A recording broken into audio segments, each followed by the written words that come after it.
Тұлпар мініп туалған ұлттық жобасын қолдау мақсатында Қобыланды батыр жырынан үзінді оқудың отбасылық эстафетасын актриса Айшолпан Ибраеваның отбасынан алып, Қазақстан Республикасының еңбек сіңірген қайраткері, парасат орденінің иегері Смағұлов Асылболат ағамыздың отбасына, Евразия ұлттық университетінің ұлағатты ұстасы Ғалымжан Керімбектің отбасына жолдаймыз. Қос құлағы тігілді қайырға біткен қамыстай, түс сауған соң бүгілді илеуі жеткен қайыстай.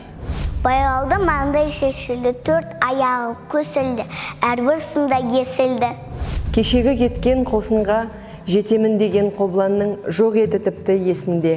Бұлаңдаған буырылмен артық туған Қобыланды аңқып жетті бесінде. Қол соңында барады қара бұқан жаурыншы.